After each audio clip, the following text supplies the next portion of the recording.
Hello beautiful people, you're welcome back to my channel. If you're new to the channel, I am Ivy Akum, and to my old subscribers, thank you also so much for always coming back. To you all who keep coming back and actually watching my content, I say a really big thank you to you, because despite my imperfections and inconsistency, you all are still there. So today I just felt inspired and I decided to talk about friendships. Friendships are very, very important in life. There's a saying that goes, no man can be an island. Means no matter how old you grow, how independent you grow, how so comfortable you become with yourself, at some point you need a friend. We all need a friend or two in our lives. Nowadays, the issue of friendship has become really, really, I would say, delicate, because a lot of people have had terrible experiences. Friends have dealt with people in very negative ways, which has made people to come to the conclusion that it's better to stay alone and avoid all the friendship, brouhaha, and all the like. No matter how bad friendship has been painted, friendship is still important, especially genuine friendships. It's true that you can't really know a human 100% or people actually change, but I believe that from the beginning you can actually judge, or after spending some time with someone, you could actually judge, or you could actually dictate if this person is going to be a good friend to you or not. So with that said, I'm going to be listing 10 rules to keep in mind for sustaining a healthy long-term relationship. In other words, 10 things you should look out for in any genuine friendship or relationship. The first rule is the give and take should be equal, or at least should have a certain balance. Now, if you're friends with someone, or if you are in a friendship with somebody and you realize that you are always on the giving side and the person is always on the receiving end, something might not be right, honestly, because a friendship should be something like a give and take. It should be of mutual benefit to both people. One of the friends could be in a position where he or she could help better, but at least there should be some form of receiving too on his or her side. The both of you should be able to give and receive in that relationship, even though the measure you give might not be the same with your friend's measure, or what you give might not actually be the same. One friend may be in a better position to, let's say, help financially than the other. The other friend should be able to also give, maybe physical or emotionally, but there should be some form of giving and receiving on the both ends.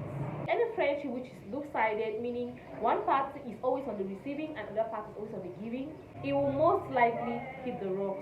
The second rule is always make sure you create time for each other.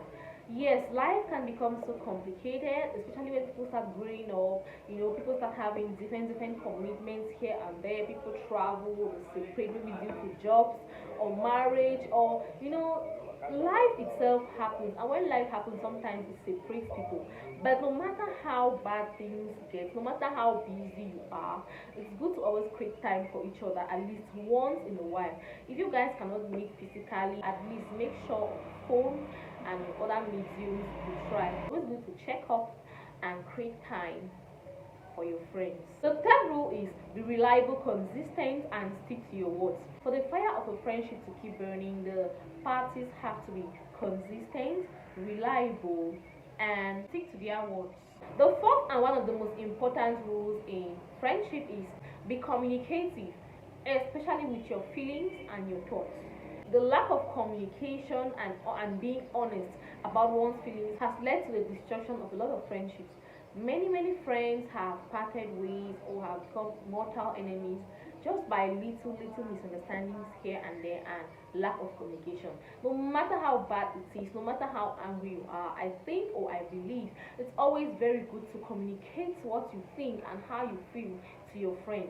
Don't just assume people know, or your friend will know exactly what's going on in your mind. No. If you don't communicate how you feel, no matter the circumstance, to your friend, it's going to cause a lot of loopholes, because there are going to be a lot of grudges and so on and so forth. The fifth rule in friendship is quality over quantity. These points can never be overstressed. It's better to have one true friend than to have 5,000 friends who are not really your friends. The bigger your circle, the more trouble you're exposed to. That's just the truth. So choose your friends very, very wisely. Remember, the person you choose as a friend, especially close friends, will have a lot of impact in your life, and that impact can be either negative or positive. So the choice is yours to make, and it's better to have few genuine friends who are actually of positive impact to your life than to have a whole crowd. There are some people who just like making friends with people just to prove that they know these people, and such people hardly ever really have true friends, because there's a saying that a friend to all is a friend to none. The sixth rule is don't be a garbage dumper. What do I mean by this? In friendship, one party shouldn't always be the one to come and cry out, to come with problems, to complain about his or her life or about things all the time. Honestly, no matter how comfortable people may seem, everybody has problems. We all have our own personal shit that we are going through.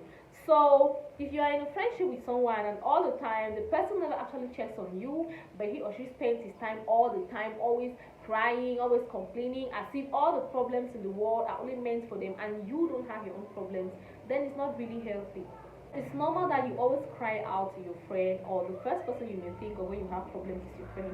But even though you may do that, always give room to the other person, to the other party, to also cry on your shoulder at least once in a while. The seventh rule in friendship is don't judge or try to control your friends. Always bear in mind that nobody is perfect. We all have our one or two characters which we are not really proud of. In friendships, it's good to be honest and be objective, but if you are always trying to criticize or downgrade or ridicule their actions and their decisions all the time without actually even giving a thought to it, then you may be judgmental. Also, giving advice when you have not been asked sometimes is another form of being judgmental. Also, it's not healthy trying to be too possessive and too controlling of our friends. The eighth point and rule of friendship is grow together. Grow together in essence means supporting each other, celebrating each other's successes and failures, pushing each other to the top, being there for each other, especially when you're needed. Friends that stick together and grow together realize that such friendships last very long and they are truly genuine. Don't be that friend who is usually there and around during good times, and when calamity strikes, you disappear into thin air. Don't be that friend who always choose not to push or support your friend, especially when you see that your friend may be getting somewhere higher than you, or your friend may be getting to a really, really comfortable place. Be supportive and help each other grow. The ninth rule of friendship is actually like the person you're friends with. Honestly, this point is really funny because there are a lot of people who claim to be best friends, who claim to be really good friends, but who don't really actually like each other.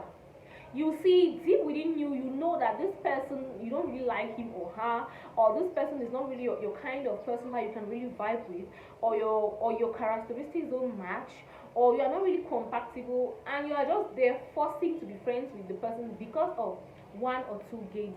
This is common, especially with girls, with the ladies. Some people actually make friends with people just because of the material or financial things or gains which you may get from the person without actually really liking the person as an individual. Why would you be friends with somebody you don't like? Why would you claim to be close to somebody who you know doesn't really match you or match your characteristics and everything? It doesn't make sense. Before making friends, always ask yourself, do you genuinely enjoy each other's company? Are you guys genuinely compatible, or you're just there for selfish interests and other benefits? The last but not the least point is emotional trust. There's a saying that love all the trust none, and truly you can't really trust a person 100%. But before considering someone as a really close friend, I believe that there should be some degree of emotional trust. Can you truly trust this person with your secrets, your personal problems and things you're going through? Or even share your joyful experiences with this person, knowing that they'll be genuinely happy for you?